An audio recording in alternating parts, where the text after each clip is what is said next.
हरि के भजन में लगा।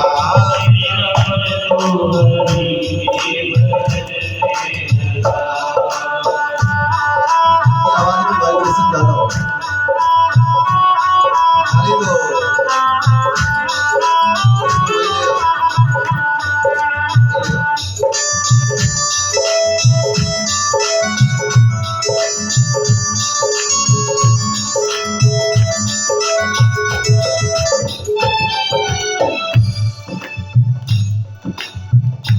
कोई दौलत कमाने में मन से लगा, दौलत कमाने,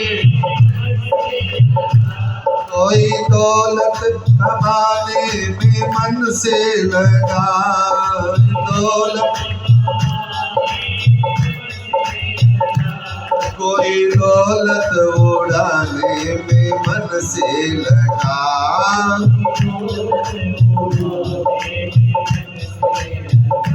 कोई दौलत उड़ाने में मन से लगा,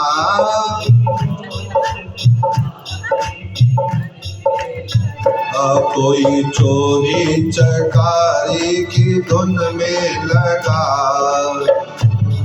चकारी की धुन में, कोई चोरी चकारी की धुन में लगा,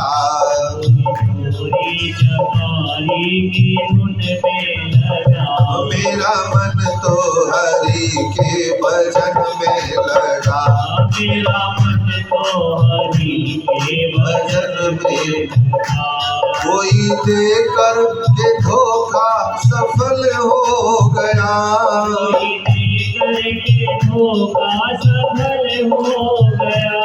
कोई देकर के धोखा सफल हो गया,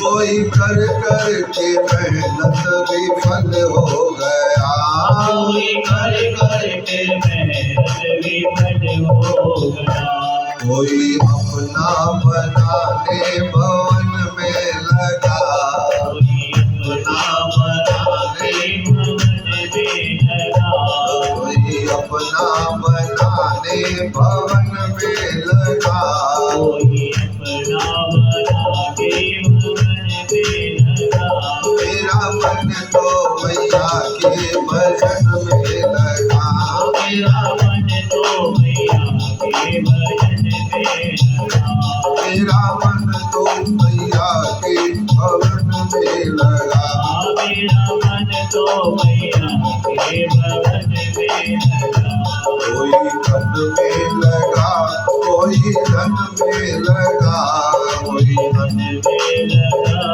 कोई धन में लगा, मेरा मन तो मैया के भजन में लगा, मेरा मन तो मैया के भजन में लगा, मेरा मन तो मैया के भजन में लगा।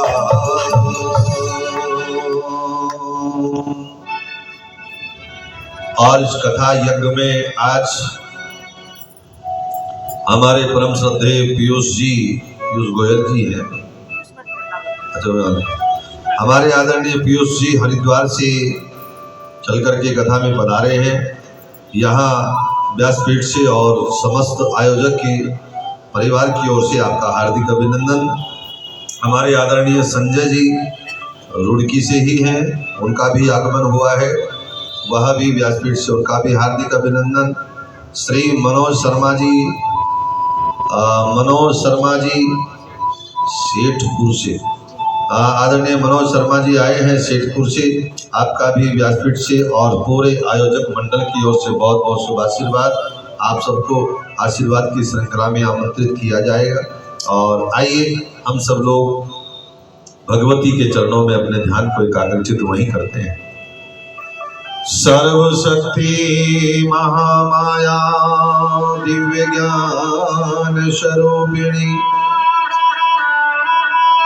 नवदुर्गे जगन्माता प्रणमामि मुहुर्मुहुः।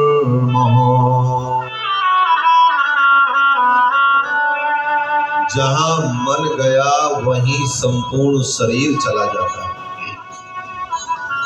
मन गया तिन सब गया, मन के लार शरीर। मन के पीछे पीछे पूरा शरीर, समस्त इंद्रियां लगी रहती है। इसलिए महान पुरुषों ने कहा, मन को अच्छी जगह ठोर ठिकाने पर लगाओगे तो इंद्रियां तुम्हारे वश में रहेंगी। अपनी स्वयं की शक्ति को पहचानो। मुझे दृष्टांत और याद आ रहा है, कहो तो सुना दूं। एक आदमी गणेश जी की पूजा करता था। जय गणपति देवो प्रभु, जय गणपति देवो। अचानक से पूजा करते करते चूहा आया और गणेश जी के सामने से लड्डू उठा करके चला गया। इस आदमी ने सोचा कि गणेश जी से बलवान ताकतवर तो चूहा है, तो गणेश जी का लड्डू उठा ले गया। कहा महाराज, अब उसने क्या किया, गणेश जी की फोटो को हटाया, चूहे की फोटो को सामने रखा, जय चूहे देवा, जय चूहे देवा, जय चूहे देवा। चूहे की पूजा शुरू कर दी। एक दिन बिल्ली आई और बिल्ली आकर के चूहे के ऊपर झपट पड़ी। तो इस आदमी ने सोचा, अरे मैं तो फोकट में चूहे को माल खिला रहा था, यहाँ तो बिल्ली ताकतवर ज्यादा है। तो इसलिए बिल्ली को ही आपकी फोटो सामने रखी, पकड़ करके सामने बांध लिया और जय बिल्ली देवी, जय बिल्ली देवी। एक दिन कुत्ता आया, कुत्ते ने बिल्ली को झपटा। उसने सोचा, अरे भाई मैं तो बिल्ली को मार खिला रहा था, कुत्ता बड़ा ताकतवर है। कुत्ते की फोटो रख ली, जय कुत्ते देवा।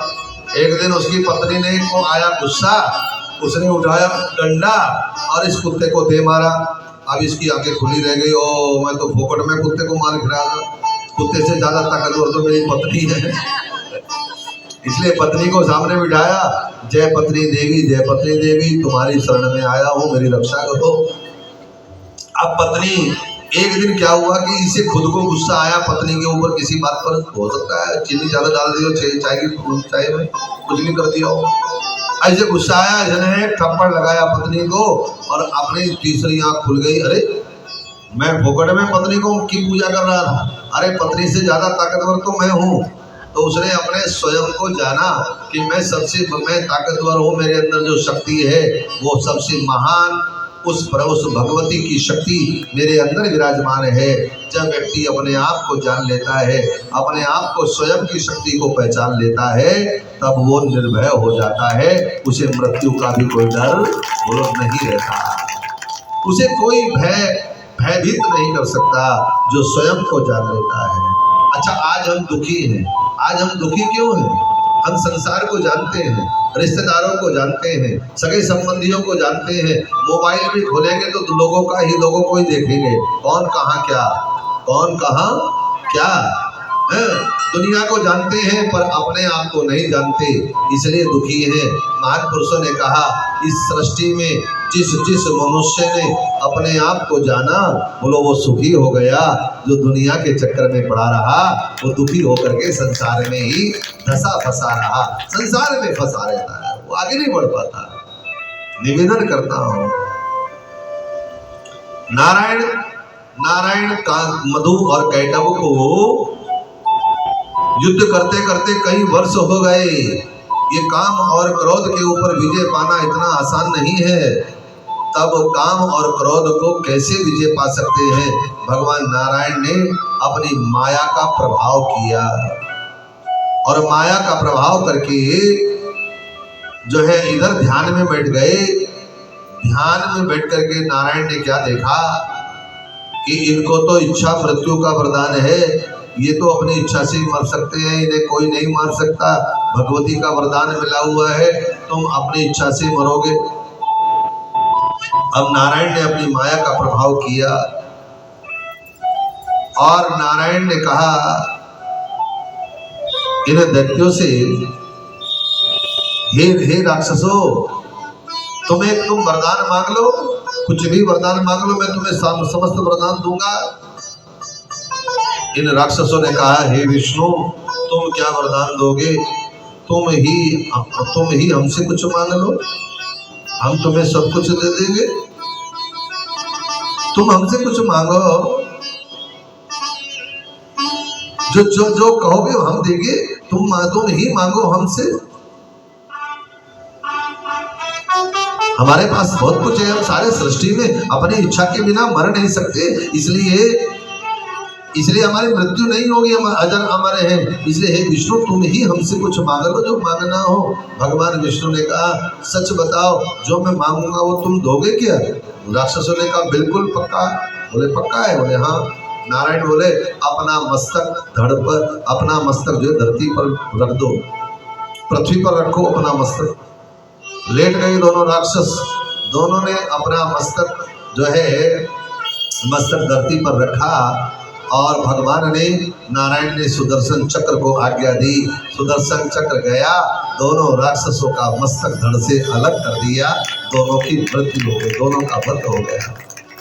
और देखो इन दोनों राक्षसों का जो, दैत्यों का जो शरीर है वो हजारों योजन लंबा चौड़ा शरीर इनका है।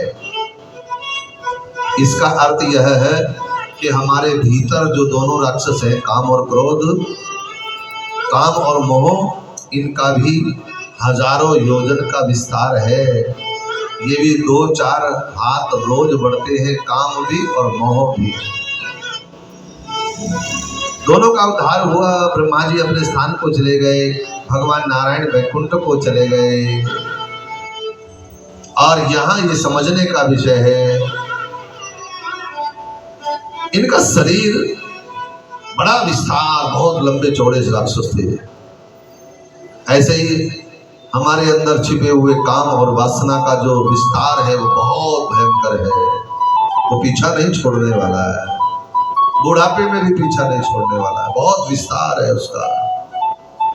अगर उसका अंत करना है, उसका वध करना है तो भैया शक्ति को जानना पड़ेगा। आज का मानव 100 के चक्कर में 99 का सुख नहीं भोग रहा है, इसलिए दुखी है। और बुरा ना मानो तो ये बात कहूं, जैसे एक दांत अगर टूट जाए तो जीभ 24 घंटे उस दांत में ही लगी रहेगी, उस दांत के ऊपर ही घूमती रहेगी। उन 31 को छोड़ करके 32वें उस टूटे हुए दांत में के चक्कर में दिन रात लगी रहती है। ऐसे ही संसार का मनुष्य 100 के चक्कर में 99 का सुख नहीं भोग पा रहा है, और 100 के चक्कर में सारा जीवन ही दुखी बना दिया उसने। यहाँ ध्यान देना, महापुरुषों ने कहा है 100 के चक्कर में 99 का सुख उनको भोगोगे, 100 होगे नहीं और 99 का सुख भोगोगे नहीं, इस संसार में ऐसे ही चले जाओगे। जानते हो एक सेठ ने एक लंगड़े से कहा, सेठ ने लंगड़े से कहा भाई तू तो बड़ा दुखी है, भगवान ने तेरे लिए बहुत बड़ा बुरा किया, तू लंगड़ा बना दिया, तेरे पैर नहीं है। लंगड़े ने कहा सेठ जी मेरे प्रभु की बहुत बड़ी कृपा है। बोले वो कैसे? मेरे प्रभु की मेरे ऊपर बहुत बड़ी दया है। अरे उसने कम से कम मुझे एक पैर तो दिया है, दुनिया में लाखों ऐसे हैं जिनको दोनों ही पैर नहीं है, कम से कम मुझे एक पैर वाला तो बनाया। देखो तो लंगड़ा कितना सुखी है। 2 पैर वाले से पूछा, जिसके 2 पैर नहीं थे, सेठ जी ने पूछा भाई भगवान ने तेरे लिए बुरा किया तो तेरे दोनों पैर नहीं है। दोनों पैर से लंगड़े आदमी ने कहा भगवान ने मेरे ऊपर बहुत बड़ी दया करी। बोले वो कैसे? बोले मेरे दोनों पैर नहीं है, कम से कम दोनों आंखें तो हैं। हजारों लोग ऐसे गुजरे जिनको दोनों आंखें ही नहीं है, बेचारे कुछ देख ही नहीं सकते। वो देख नहीं सकते, मैं देख सकता हूँ, मेरी यही कृपा है। इसका अर्थ है थोड़ा है उसमें भी सुखी रहना सीखो, उसी को उसमें जीवन को बिताना प्रारंभ करो। नहीं तो अब सुख मिलेगा, अब सुख मिलेगा, अब ये मिल गया तो भी थोड़ा, ये भी मिल गया तो भी थोड़ा है, ये भी मिल गया तो भी थोड़ा है। भैया ये संसार ही थोड़ा है, बोलो ये संसार ही थोड़ा है। तो पूरा कौन है? पूरा है ओम पूर्णमदः पूर्णमिदं पूर्णात् पूर्णमुदच्यते पूर्णस्य पूर्णमादाय पूर्णमेवावशिष्यते। पूर्ण ब्रह्म पूर्ण परमेश्वरी वो आदि शक्ति अनादि शक्ति पूर्ण है। जब तक पूर्ण को नहीं जानोगे तब तक अपूर्ण बने रहेंगे, दुखी रहेंगे।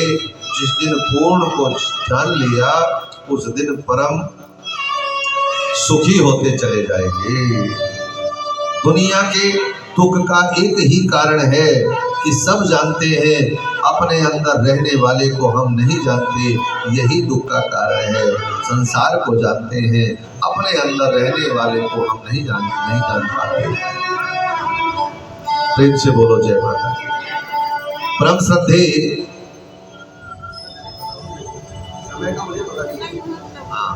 और भाव से बोलो जय माता, प्रेम से बोलो जय माता।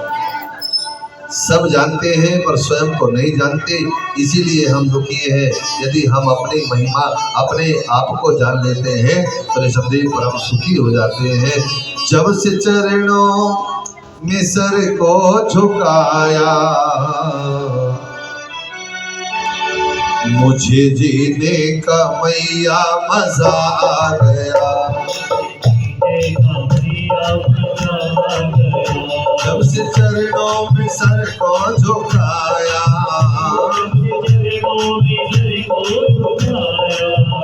जब से चरणों में मन को लगाया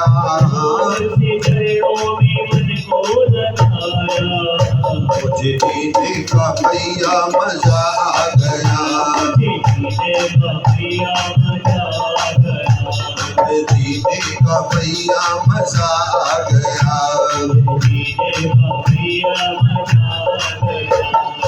इतना दिया जिसके काबिल न था, इतना दिया जिसके काबिल न था। तूने इतना दिया जिसके काबिल न था, तूने पत्थर को हीरा बना डाला। तेरी ममता बड़ी काम चलता गया। तेरी दया हुई काम बढ़ता गया। जाम मस्ती का ऐसा चढ़ा डाला, जाम मस्ती का ऐसा चढ़ा डाला। जब से तूने गले से लगाया, जब से तूने मुझे अपनाया, मुझे जीने का मैया मजा आ गया। मजा आ गया, मजा आ गया, ओ मजा आ गया, ओ मजा आ गया, ओ मजा आ गया। मुझे जीने का मैया मजा आ गया, मजा आ गया। सचिया जोता वाली माता तेरी सदा की जय। किम सुखम तात संसारे निज तत्व विचारणा। सत्यवती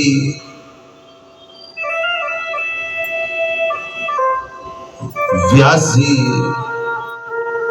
ने निराहार रह करके 100 वर्षों तक उस शिवा की आराधना की। और देवी भागवत में ऐसा वर्णन आता है, जिनका ध्यान कथा में है मैं उन्हीं को सुना रहा हूं। देवी भागवत में ऐसा वर्णन आता है कि एक बार व्यास जी को यज्ञ करना था और वो अरण्य मंथन कर रहे थे। अग्नि मंथन करते हुए उनका मस्तक से पसीना छूटा और कहा कि पसीने का एक बूंद जो है वो यज्ञ में आई और जिसके प्रभाव से जो है उसके प्रभाव से अग्नि मंथन के हुए औज से अग्नि में गिरा तेजस्वी सुखदेव जी का जन्म हुआ। परम श्रद्धेय तेजस्वी सुखदेव जी महाराज भगवान के अनंत भक्त हैं और देवताओं के राजा बृहस्पति जी, देवताओं के गुरु बृहस्पति जी के शिष्य बनने का सौभाग्य मिला। ऐसे हमारे परम श्रद्धेय सुखदेव जी महाराज हैं। उनके जन्म की थोड़ी सी कथा देवी भागवत में लिखी है, मैं सुना करके आगे बढ़ रहा हूँ।